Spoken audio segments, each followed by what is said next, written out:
This is Robert from Pioneer Smokehouses, and today I want to introduce you to the Masterbuilt charcoal bullet smoker, also known as a vertical water smoker. The reason they call it a vertical water smoker is because in the middle there is a pan for water. What is supposed to happen there is as the smoker heats up, the water will steam, keeping your meat moist. I'm not a big fan of the water in the smoker thing, but it is an option for people to do. The first thing that I went ahead and did when I got the smoker was I opened it up and I spread all the parts out on the table so that way I could check through them. In the manual, there is a list of all the parts, and then you can simply go through it. Now, if you find that something major is missing, you can either contact the store or where you purchased it, or you could contact Masterbuilt. They recommend that you contact them. I recommend that you do whatever is the simplest for you because you purchased it, you're the customer. If you're missing one bolt or one nut, I would just source that yourself or find something to replace it with. It might be easier than the headache of going through and returning the smoker or having them send something out. The assembly instructions remind me of something that you would find in a piece of furniture from that famous store from another country.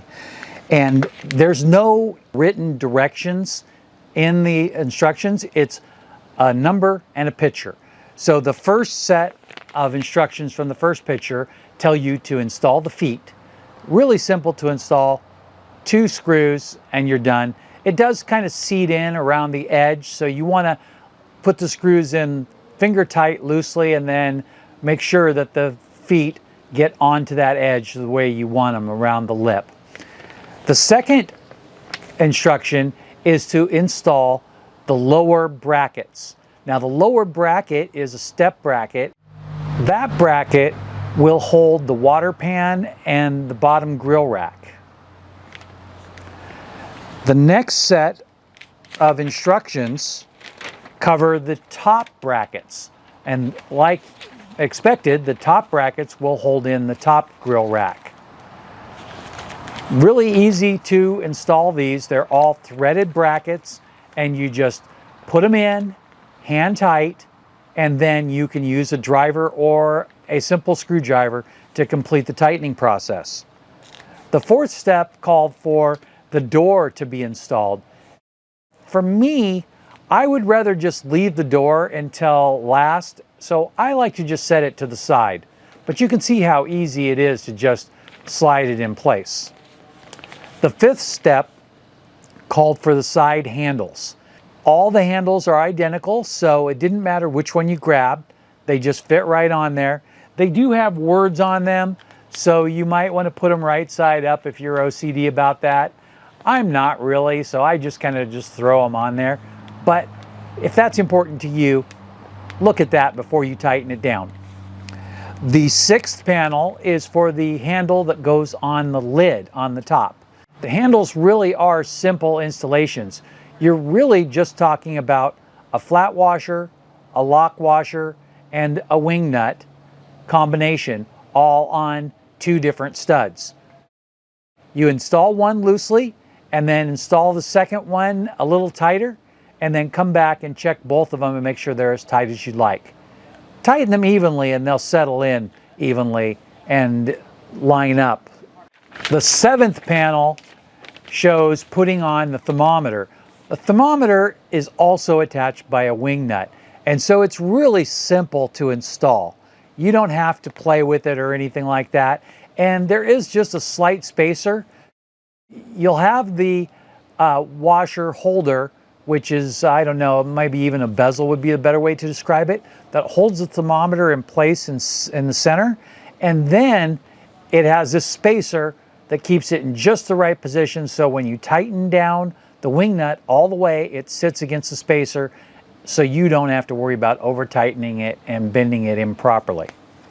Finally, the 8th panel just calls for the finish assembly, which is where you set the charcoal pan in, the water pan, and then the 2 grill grates. And then you're all done. After that, we move on to the actual seasoning process. A lot of people question why you would season a smoker, but there's a couple of really good reasons. The first good reason is that during assembly, your tools in the shop will have different lubricants on to prevent them from wearing out prematurely. And this could be a die press or some kind of drill for putting in holes or whatever may be needed in the manufacturing process of the smoker itself, or mostly the smoker body. These lubricants will be on the inside of your smoker, and you don't want those on your food. So the best way to get rid of those is to run your smoker at 275 degrees or higher for an hour or more. I recommend going up into the 350 range just to be safe and really get it off there. But that is not absolutely necessary. This only needs to be an hour, so you don't have to overload the smoker. But in my case, I wanted to load it all the way so I could get some temperature tests and see what kind of temperatures we could get out of it on the first try. When you go to light your smoker, the first thing that you'll want to do is light a charcoal chimney. Now, it's not absolutely necessary when you're doing a smoker like this. You really could place a haystack lighter on top of your charcoal pile and light it, and maybe add a couple of pieces of wood or something like that to help get it going. But this could take a long time, and we really want it to be going and ready to smoke in less than a half an hour. The best way to do that is with a charcoal chimney. Typically, I would light my charcoal chimney on my side grill of my propane smoker, but today I lit it on a haystack lighter inside of another grill, just because normally I would do it on the gravel driveway, but we're in fire season, so I want to keep all of the sparks and any other possible issues contained. Again, I always keep a fire extinguisher handy just outside the picture here, but that way you know that if something goes wrong, you have a fire extinguisher. Also, a bucket of water wouldn't hurt either. If it's something you can control with a bucket of water instead of your fire extinguisher, you might save a few dollars that way, and it gives you just another layer of protection. So when you go to load your charcoal chimney, the first thing that you want to do is put down 4 matchlight briquettes. Now, this is not an absolute must, and you can find other ways to get by this, especially if you're not in a hurry. But the 4 matchlight briquettes will catch fire really quickly and will spread into the others. You do want to make sure that they are completely burned before you throw your food in your smoker, but those will really get going fast and burn up ahead of the other briquettes. Also, they will help the other briquettes get burning evenly and quick. The haystack lighter, you put it down, light both ends of it or both sides, and then set your charcoal chimney on top of it.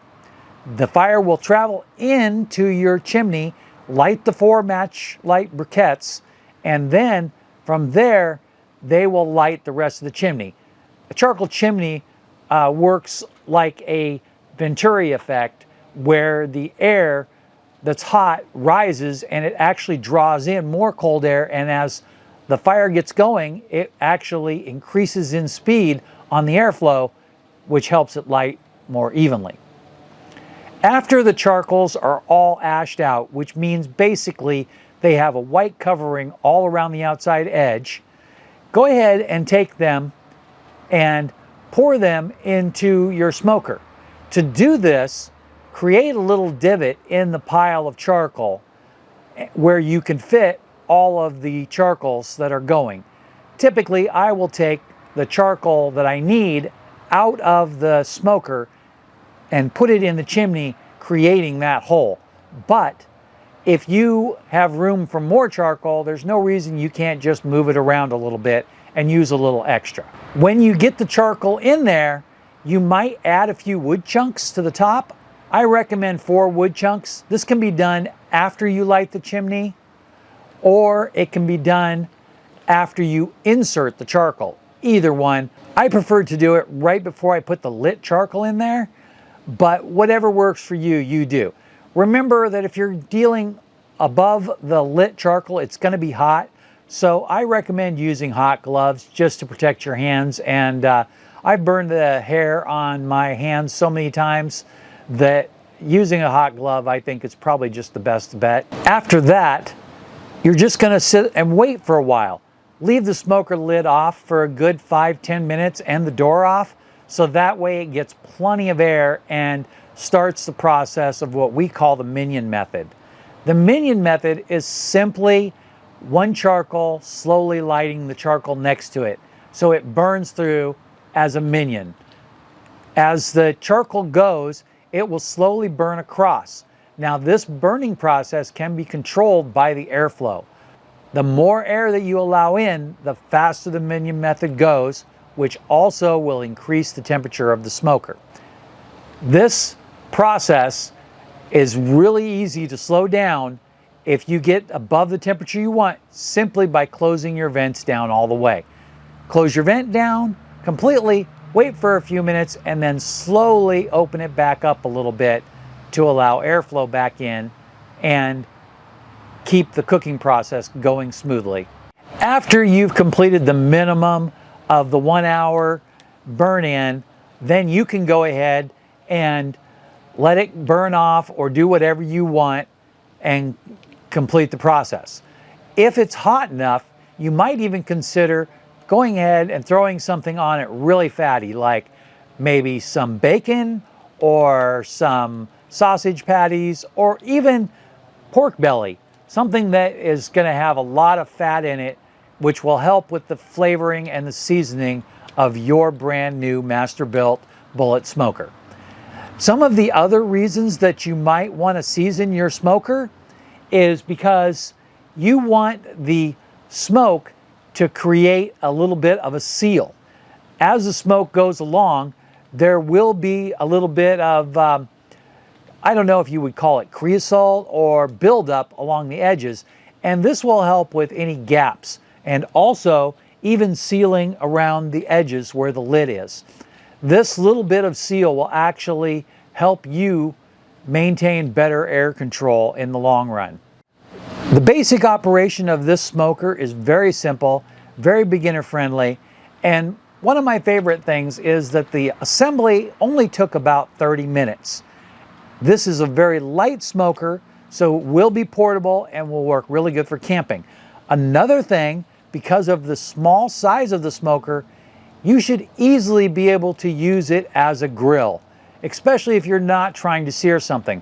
But if you are, you could drop down a little bit lower or even place a grill grate directly on top of the charcoal basket. And that would get you a nice grill surface, but it would be a little difficult to work with, so you would need a nice long pair of tongs. That pretty much covers most of what I wanted to talk about for the introductory video for this smoker. Look forward to some more smoker videos on this Masterbuilt charcoal bullet smoker, and in the future I expect to be doing some modifications for additional airflow control and possibly even adding additional smoke to the cooks. So I will see you in the next video for this Masterbuilt, which should be a real good cook-in video with something nice and fatty that'll give a really good taste. So thanks for watching. If you saw anything you like in the video, there's affiliate links below, and even if you don't buy anything with my link, please click on it and that'll support the channel. So thanks a lot and have a great day.